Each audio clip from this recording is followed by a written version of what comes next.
8 de la mañana con 39 minutos, hablamos en off en Radio Duna. Está con nosotros el presidente del Senado, el senador Carlos Montes. Senador Montes, ¿qué tal? Buenos días, gracias por estar con nosotros. Muchas gracias a ustedes por la invitación. Senador, ¿un gran triunfo el socialismo? ¿Una suerte de reivindicación del socialismo después del resultado del Partido Socialista, después de los resultados electorales anteriores, el que tanto la presidenta de la Cámara de Diputados como el presidente del Senado sean de ese partido?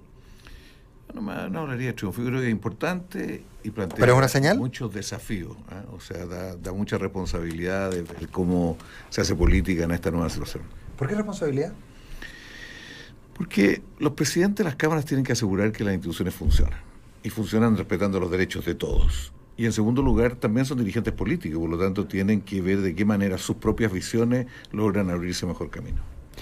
¿Y eso en contraposición a qué? ¿A la aparición del Frente Amplio, por ejemplo? No, yo no diría el Frente Amplio. Yo creo que el gran desafío hoy día de la centroizquierda es levantarse, es construirse como alternativa frente al país. Esto fue gradualmente debilitándose, y yo creo que ahora estos 4 años deben ser un periodo en que logre reconstruir. ¿La centroizquierda o del centro a la izquierda? Recordemos que se planteó mucho eso. Sí, está bien. Yo creo que eso va a depender mucho cómo se den las cosas, ¿no? Yo no predefiniría eso, y la naturaleza del entendimiento también es algo por verse, porque no es un entendimiento que uno inmediatamente va a pensar una estructura orgánica muy precisa. La concertación costó mucho formarla en los últimos años de la dictadura. Eso fueron varios años y todo un proceso de aproximaciones graduales. Yo creo que estamos en algo de esa naturaleza.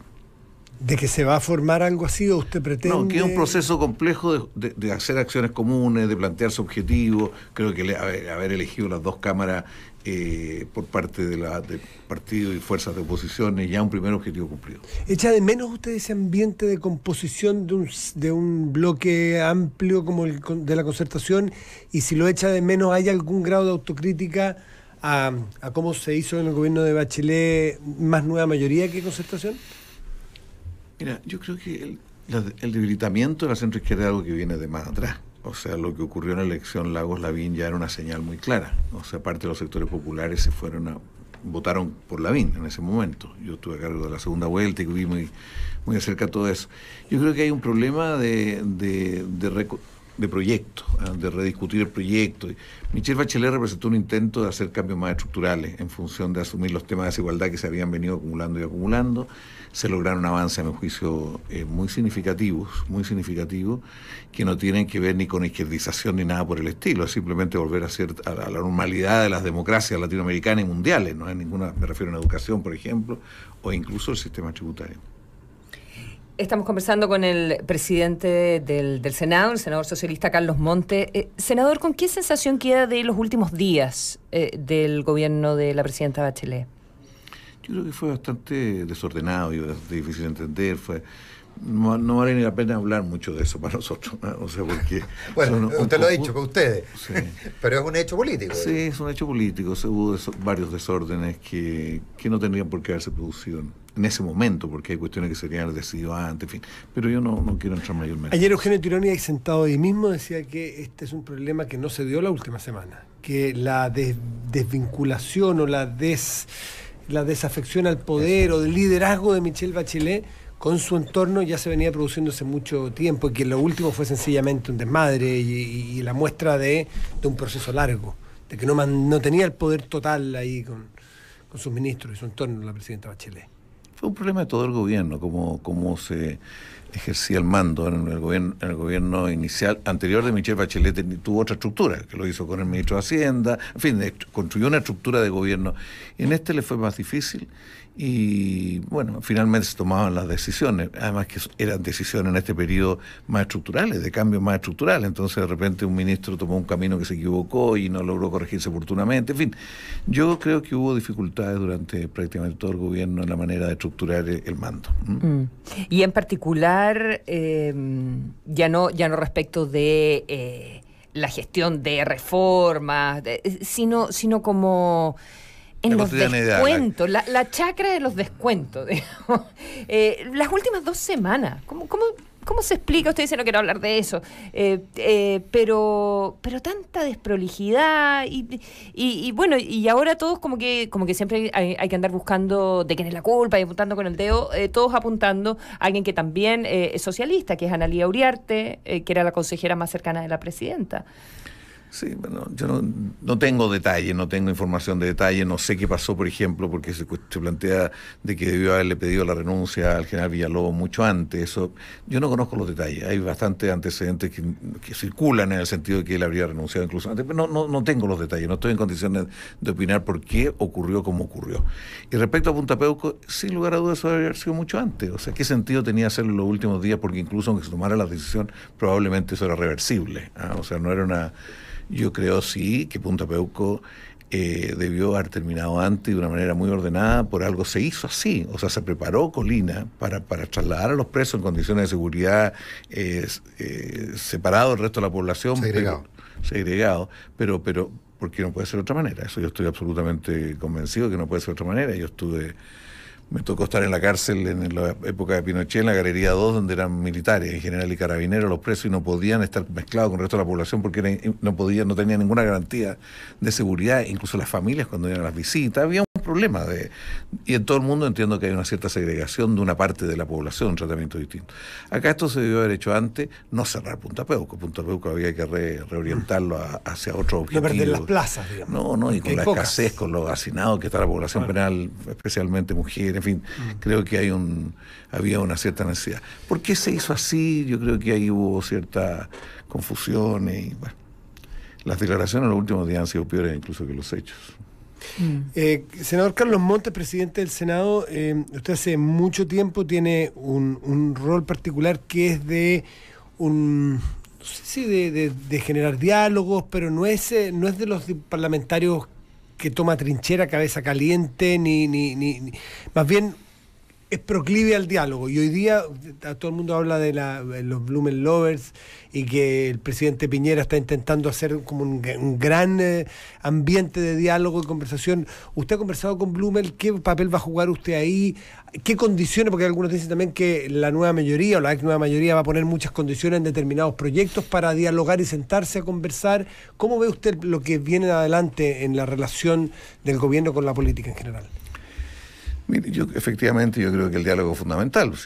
Otra cosa es los consensos y los acuerdos a cualquier precio y bajo cualquier circunstancia. O sea, el diálogo es fundamental.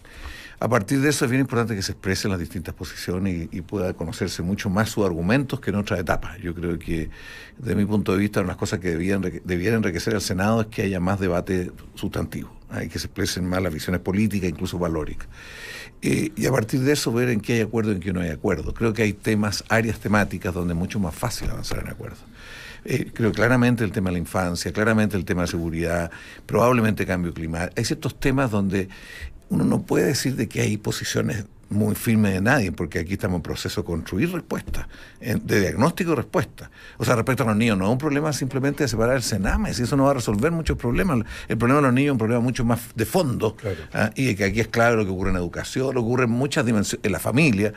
Entonces, yo creo que tenemos que tener en esos temas la modestia para que no llegue un gobierno y diga yo tengo la varita mágica, la voy a imponer a los demás. No va a ser así. ¿Y usted está viendo algo de eso en el gobierno de Piñera? Yo todavía no puedo decir que eso es así de ninguna manera, pero tiene el riesgo por ciertos estilos. Hay otros temas donde hay mucha discrepancia, o sea, previsión tributaria, laboral, salud, educación, son temas donde hay visiones distintas de las cosas, valores distintos, y lo importante es que se debata, y probablemente va a haber ciertos acuerdos. De hecho, el gobierno de Michelle Bachelet, hubo diálogo también, y hubo acuerdos. Si la reforma tributaria la votó a favor la oposición. La reforma educacional en gran parte, no toda, pero en gran parte también la votó a favor. Ahora, pero el caso de la reforma tributaria, que me da la impresión que es como lo más urgente, ¿no? Desde el punto de vista del gobierno, sí. Sí, daría la impresión que es como lo más urgente. El caso de la reforma tributaria, efectivamente, lo que hizo la oposición la votó, pero claramente no tenía mayoría. Es decir, lo que hizo fue suscribir algo que ellos consideraron menos malo. Mal menor. Un mal menor. O sea, pensar que hubo adhesión probablemente tal vez es exagerar algo.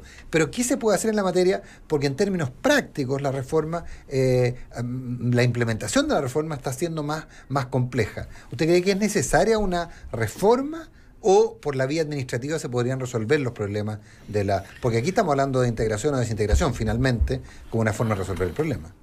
Mire,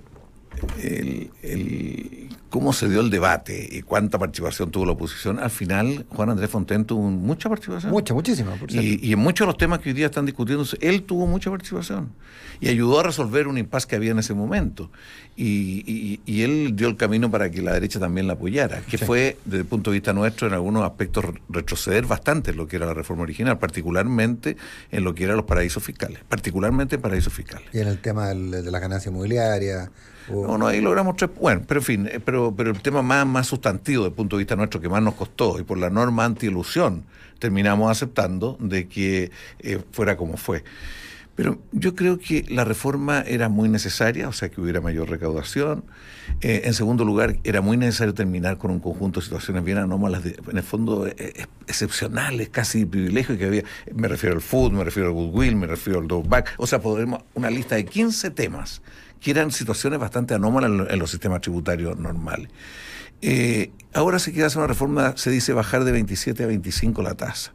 Pero si uno mira la situación actual, el 83% de las empresas en este momento están con 25. Sí, claro. Entonces los que están son las grandes empresas las que están con 27 y van a tener que pagar este año principalmente buena parte de ellas.